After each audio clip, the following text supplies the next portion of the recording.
தமிழ்நாட்டில் பெற்ற தோல்வியிலிருந்து மத்திய அரசு பாடம் கற்கவில்லை என்று முதலமைச்சர் மு க ஸ்டாலின் பேச்சு. மெட்ரோ உள்ளிட்ட திட்டங்களுக்கு நிதி தரவில்லை என்றும் குற்றச்சாட்டு. தமிழ்நாட்டில் தொடர் தோல்வி படுதோல்வி அடைஞ்ச பிறகும் அதிலிருந்து ஒன்றிய அரசு இன்னும் பாடம் கற்றுக்கல. தமிழ்நாட்டின் முக்கிய கோரிக்கையாக இருக்கக்கூடிய மெட்ரோ ரயில் போன்ற திட்டங்களுக்கு கூட நிதி ஒதுக்க ஒன்றிய அரசுக்கு மனம் இல்லை, நல்ல குணம் இல்லை. தருமபுரி மாவட்டம் அரூர் நகராட்சியாக தரம் உயர்த்தப்படும்.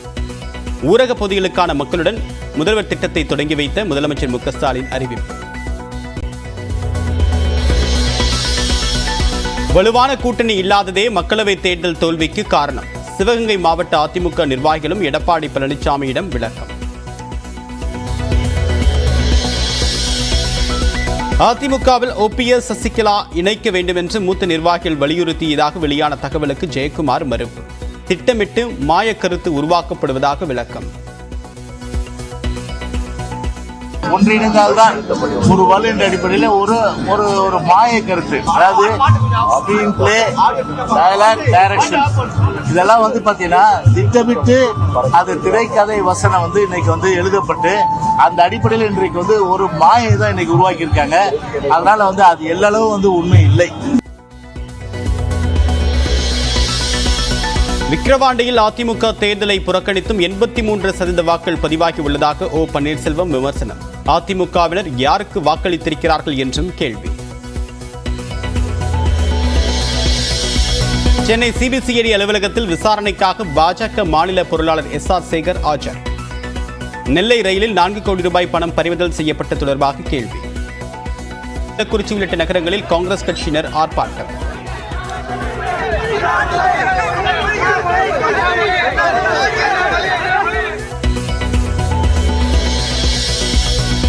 சென்னையில் கோயம்பேடு முதல் மதுரவாயில் வரை கடும் போக்குவரத்து நெரிசல். குரோம்பேட்டை GST சாலையிலும் போக்குவரத்து நெரிசலிலும் அணிவகுத்து நின்ற வாகனங்கள்.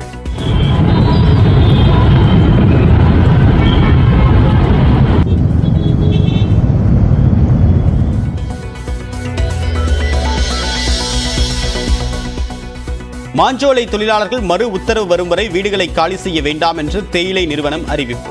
நீதிமன்ற உத்தரவுப்படி 75% கருணை தொகையை பெற்றுக் கொள்ளலாம் என்றும் அறிவுறுத்தல். CA தேர்வில் இதுவரை இல்லாத அளவாக 20,400 பேர் தேர்ச்சி.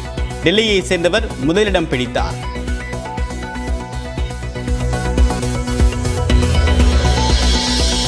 நீதிபதிகள் ஓய்வூதியம் தொடர்பான வழக்கில் தமிழ்நாடு, கேரளா உள்ளிட்ட 7 மாநில தலைமை செயலாளர்களுக்கு உச்சநீதிமன்றம் நோட்டீஸ். ஜூலை 23ஆம் தேதி நேரில் ஆஜராக உத்தரவு.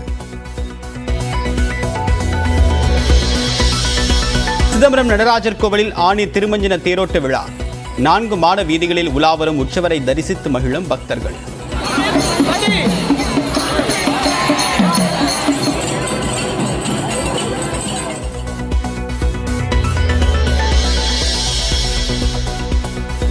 ஈரோட்டில் கட்டுமான பொருட்கள் விற்கும் நிறுவனத்தில் தீ விபத்து. பற்றி எரிந்த பைப்புகள், ஒயர் உள்ளிட்ட பொருட்கள்.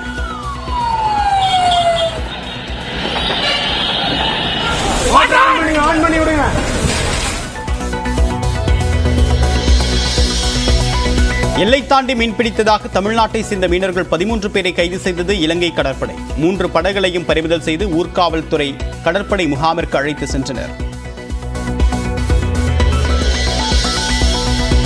சாம்பியன்ஸ் டிராபி கிரிக்கெட் தொடரில் பங்கேற்க இந்திய அணி பாகிஸ்தான் செல்லாது என்று தகவல். போட்டியை துபாய் அல்லது இலங்கைக்கு மாற்ற வேண்டும் என்று கோரிக்கை விடுக்க இந்திய கிரிக்கெட் வாரியம் முடிவு.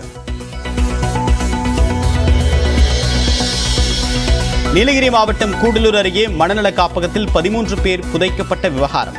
உரிமையாளர் அகஸ்தினிடம் காவலர்கள் விசாரணை. கரூரில் அதிமுக முன்னாள் அமைச்சர் MR விஜயபாஸ்கர் உறவினர் வீட்டில் மீண்டும் சிபிசிஐடி சோதனை. 100 கோடி ரூபாய் மதிப்பிலான நில அபகரிப்பு வழக்கில் சோதனையில் ஈடுபட்டுள்ள போலீசார். தமிழ்நாட்டில் பெற்ற தோல்வியிலிருந்து மத்திய அரசு பாடம் கற்கவில்லை என்று முதலமைச்சர் மு க ஸ்டாலின் தெரிவித்துள்ளார். தருமபுரியில் நடைபெற்ற ஊரக பகுதிகளுக்கான மக்களுடன் முதல்வர் திட்ட தொடக்க விழா நடைபெற்றது. இதனை தொடங்கி வைத்த முதலமைச்சர் மு க ஸ்டாலின் 444 கோடியே 77 லட்சம் ரூபாய் செலவில் 621 திட்டப்பணிகளை தொடங்கி வைத்தார். பிறகு பேசிய அவர் மத்திய அரசு விருப்பு வெறுப்பின்றி செயல்பட வேண்டும் என்று கூறினார். மெட்ரோ உள்ளிட்ட திட்டங்களுக்கு நிதி தரவில்லை என்ற குற்றம் சாட்டிய முதலமைச்சர் தமிழ்நாட்டில் பெற்ற தோல்வியிலிருந்து மத்திய அரசு பாடம் கற்கவில்லை என்றும் விமர்சித்தார். தமிழ்நாட்டில் தொடர் தோல்வி படுதோல்வி அடைஞ்ச பிறகும் அதிலிருந்து ஒன்றிய அரசு இன்னும் பாடம் கற்றுக்கல. தமிழ்நாட்டின் முக்கிய கோரிக்கையாக இருக்கக்கூடிய மெட்ரோ ரயில் போன்ற திட்டங்களுக்கு கூட நிதி ஒதுக்க ஒன்றிய அரசுக்கு மனம் இல்லை, நல்ல குணம் இல்லை, பாடம் கற்றுக்கிறதுக்கு நினைப்பும் இல்லை. தன்னுடைய 10 வருஷ காலத்தில் தமிழ்நாட்டில் எந்த ஒரு பெரிய திட்டமும் செய்யலை. ஒன்றிய அரசு என்பது விருப்பு வெறுப்புகளை கடந்து எல்லா மக்களுக்குமான பொதுவான அரசாக செயல்படணும். தொடர்ந்து பேசியவர் திமுகவின் செயல்பாட்டை கடும் பொறாமைப்படக்கூடிய எதிர்க்கட்சியினர் ஆட்சி மீது அவதூறு பரப்புவதாக முதலமைச்சர் குற்றம் சாட்டியுள்ளார். மக்களுடன் முதல்வர் திட்டத்து மூலமா யாருக்கும் எந்த குறையும் இல்லை என்ற நிலையை உருவாக்க நாங்கள் இப்போ பாடுபட்டுக்கிட்டு இருக்கோம். இப்படி மக்களுக்காக செயல்படுறது எதிர்க்கட்சிகளுக்கு பொறாமையும் எரிச்சலையும் ஏற்படுத்துது. அதனால தான் அவதூறுகள் பொய் பிரச்சாரங்கள் மூலமாக இந்த ஆட்சி கெட்ட பெயர் ஏற்படுத்த நினைக்கிறாங்க. அரூர் நகராட்சியாக தரம் உயர்த்தப்படும் என்றும் கூறினார். இதேபோன்று சித்தேரி மலை கிராம மக்களுக்காக சிறுதானிய மதிப்பு கூட்டப்பட்ட தொழில்கள் ஏற்படுத்தப்படும் என்றும் முதலமைச்சர் தெரிவித்துள்ளார்.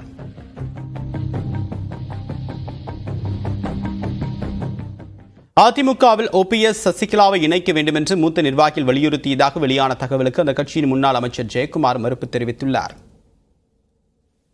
கட்சியை பொறுத்தவரையில இந்த எழுச்சியோடு சிறப்பாக இன்றைக்கு வழி நடத்தப்படுகின்றது. எனவே இது சில பேருக்கு பிடிக்கல.